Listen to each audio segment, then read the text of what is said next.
দর্শক সবাইকে আমন্ত্রণ আজকের Walton smart fridge presents entertainment 24 এর আয়োজনে। দেশ বিদেশের বিনোদনের নানা খবর সাথে নিয়ে আছি আমি শাহরিন জেবিন। চলচ্চিত্রবাসীর দীর্ঘদিনের দাবিতে সেন্সর বোর্ড থেকে করা হয়েছে সার্টিফিকেশন বোর্ড। নামে পরিবর্তন আসলেও কোন প্রক্রিয়ায় সার্টিফিকেশনের আওতায় আসবে বাংলা ছবি তা এখনও স্পষ্ট নয় অনেকের কাছেই। একদিকে চলচ্চিত্র নির্মাতারা বলছেন আইনে বেসিক পরিবর্তন না আসলে আসবে না সুফল, অন্যদিকে বোর্ড সংশ্লিষ্টরা বলছেন দৃশ্যমান পরিবর্তনে প্রয়োজন সময়। 15 সেপ্টেম্বর নতুন সেন্সর বোর্ড গঠন করে সামাজিক যোগাযোগ মাধ্যমে বিতর্কের মুখে পড়ে অন্তর্বর্তীকালীন সরকার। আলোচনায় আসে সার্টিফিকেশন বোর্ড গঠন প্রক্রিয়া। তালিকা প্রকাশের 7 দিনের মাথায় 22 সেপ্টেম্বর সেন্সর শব্দটি বাদ দিয়ে বাংলাদেশ চলচ্চিত্র সার্টিফিকেশন বোর্ড পুনর্গঠনের প্রজ্ঞাপন জারি করে সরকারের তথ্য ও সম্প্রচার মন্ত্রণালয়। সেন্সর বোর্ড থেকে সার্টিফিকেশন বোর্ডে রূপ নেওয়ার পর এখন চলচ্চিত্র সংশ্লিষ্ট বেশিরভাগের প্রশ্ন, দুটোর আসলে পার্থক্য কি? দেখেন, আমাদের নামটা আমরা সেন্সর বোর্ড থেকে চলচ্চিত্র সার্টিফিকেশন বোর্ড করেছি। এটা ছিল প্রথম স্টেপ। আপনাকে তো আগে নামটা চেঞ্জ করতে হবে। এখন যেটা করতে হবে নামকরণের সার্থকতা করতে হলে আমাদেরকে আগে 2023-এর যে সার্টিফিকেশন আইনটা আছে এই আইনটাকে পর্যবেক্ষণ করে এইটাকে সংস্কার করে আইনটাকে ঠিক করতে হবে এবং আইনটার বিধিমালা প্রণয়ন করতে হবে। এই মুহূর্তে তো আমাদের কাজ চালিয়ে যেতে হবে। তাহলে আমরা কাজটা করবো কিভাবে? এই যে আমাদের বিদ্যমান আইনটা আছে এবং পূর্ববর্তী যে আইনগুলো আছে এগুলাকে সমন্বয় করে আমাদেরকে যতটুক লিবারাল ভাবে একটা ওপেন সার্টিফিকেশনের ওপেন ক্যাটাগরির আন্ডারে আমাদেরকে ফিল্মগুলোকে ছাড়তে হবে। বাট এটা নিয়ে আসলে আমাদের সবার আগে বসা দরকার, কারণ আমরা একটা জটিল সিচুয়েশনের মধ্যে আছি। এটা একটু সময় লাগবে, এই সময়টা আমাদেরকে দিতে হবে। কোনো কিছুই তো সময় ছাড়া আসলে ঠিক করা যায় না। এদিকে চলচ্চিত্র সার্টিফিকেশন বোর্ডের কার্যাবলীতে বলা আছে, জেলা প্রশাসকরা চলচ্চিত্রের প্রদর্শন সাময়িকভাবে স্থগিতের আদেশ জারি করতে পারবেন। এমন বিষয়ে যখন উঠেছে প্রশ্ন, তখন এই বোর্ড সদস্য বললেন চাইলেই এমনটা করতে পারবেন না একজন জেলা প্রশাসক। জেলা প্রশাসকের যে গ্যাজেটে যেটা আছে ওইটার নিচে কিন্তু আরেকটা লাইন আছে। সেই লাইনটা আপনারা হয়তো বা খেয়াল করেন নাই, কারণ আমিও এটা নিয়ে খুব উদ্বিগ্ন ছিলাম যে নিচের যেই লাইনটা আছে সেটা হচ্ছে, তবে শর্ত থাকে যে সাময়িক স্থগিতাদেশের কারণ উল্লেখপূর্বক বিষয়টি তাৎক্ষণিকভাবে বোর্ডের চেয়ারম্যানকে অবহিত করতে হইবে। তার মানে জেলা প্রশাসক চাইলেই এটা বন্ধ করে দিতে পারবে না।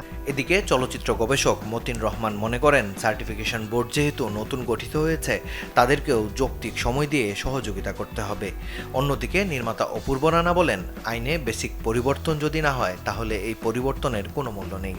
আমরা এখন কেন আতঙ্কগ্রস্ত হব? যেখানে গেলে এই হবে, পথে নামলাম না, আমরা একটা ছবি বানায় এটা জমা দিলাম না, একটা সার্টিফিকেশন যেন আবেদন করলাম না, এখন থেকে আতঙ্ক ছড়িয়ে লাভ নেই। বোর্ডে আসে যারা তাদেরকে কাজ করতে দেন, তাদেরকে মস্তিষ্কে সুস্থ রাখতে দেন। তারা কাজ করুক, তারা ভাবুক, স্বাভাবিকভাবে তাদের মাথার ভিতরে নতুন চিন্তা আসবে, নতুন ভাবনা আসবে, ভালো মন্দ ভাবনা আসবে।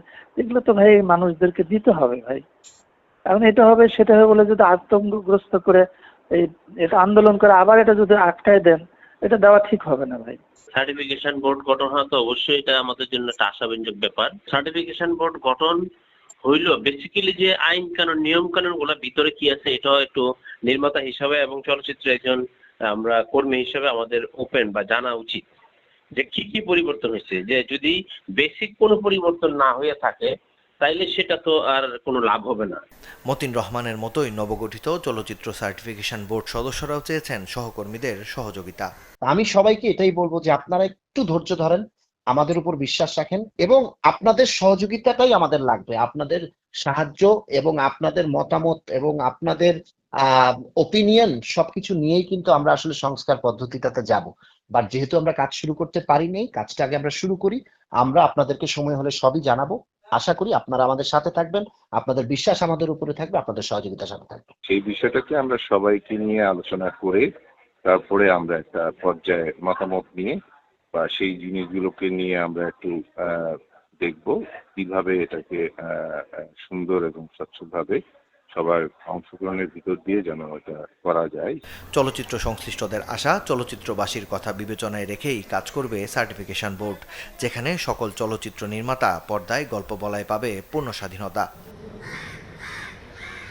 মাকসুদুল হকিমু, চ্যানেল 24, ঢাকা। নেই কনসার্ট, নেই বড় কোনো গানের আয়োজন, এতে আর্থিকভাবে ভালো নেই গানের শিল্পীরা। আর তাই শিল্পীদের পাশে সরকারকে চাইলেন সময়ের জনপ্রিয় গায়িকা কর্নিয়া। সাথে অনলাইনে তাদের গান শুনতে দর্শকদের অনুরোধ করেছেন এই শিল্পী।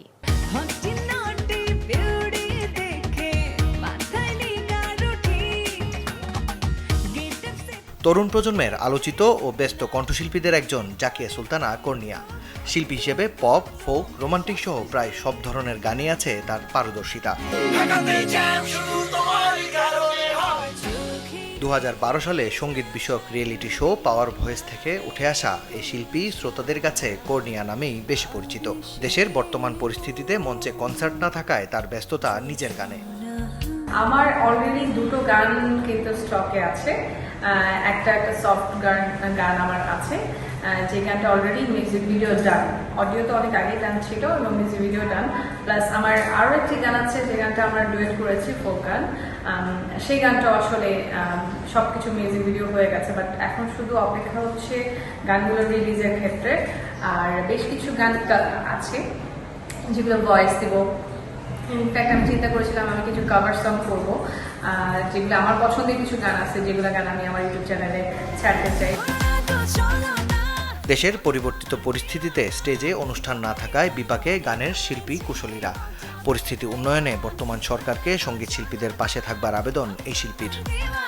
আমরা যারা শিল্পীরা আছি, হতে পারে সেটা সঙ্গীত শিল্পী, নৃত্যশিল্পী, অভিনয় শিল্পী, দেখা যায় যে অভিনয় শিল্পীরা অলরেডি কাজ করা শুরু করেছে, বাট আমরা যারা স্টেজ পারফর্মার, হ্যাঁ স্টেজই আমাদের সম্পদ, তো তাদের কিন্তু কোনো কাজের অবস্থা খুবই খারাপ। তো যদি সরকার আমাদের দিকে একটু খেয়াল করে বা এই কাজগুলো যদি স্বাভাবিক খুব দ্রুত কাজ হয়ে যায়, তাহলে যেন প্রোগ্রামটা যদি শুরু হয়ে যায় বা তারা যদি আমাদের কোনো হেল্প করতে পারে, সরকারের পক্ষ থেকে যদি হেল্প আসে, আমি বলবো যে সেটাও আমাদের জন্য খুব ভালো হয়। ইউটিউব সহ বিভিন্ন সঠিক প্ল্যাটফর্মে ভক্ত শ্রোতারা যদি পছন্দের শিল্পীর গান শোনেন ও শেয়ার করেন, তাহলে এটাও শিল্পীদের আয়ের একটা বড় সহায়ক হবে বলে বিশ্বাস কর্নিয়ার। এখন প্রত্যেকটা সিঙ্গারদের কিন্তু নিজস্ব চ্যানেল আছে, তো নিজস্ব চ্যানেলে বিভিন্ন গান আছে। তো আপনারা চাইলে কিন্তু যদি সেই গানগুলো দেখেন বা স্পটিফাই বিভিন্ন অ্যাপ আছে, সেই গানগুলো যদি শোনেন, তো আমার মনে হয় যে সেখান থেকেও কিছুটা রেভিনিউ কিন্তু শিল্পীদের খাতে আসে।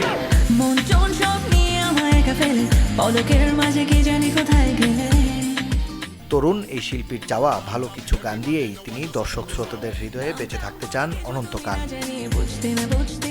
মাকসুদুল হকিমু, চ্যানেল 24, ঢাকা। দর্শক, বিরতিতে যাব, তবে তার আগে জন্মবার্ষিকীতে স্মরণ করব চিরসবুজ এক নায়ককে।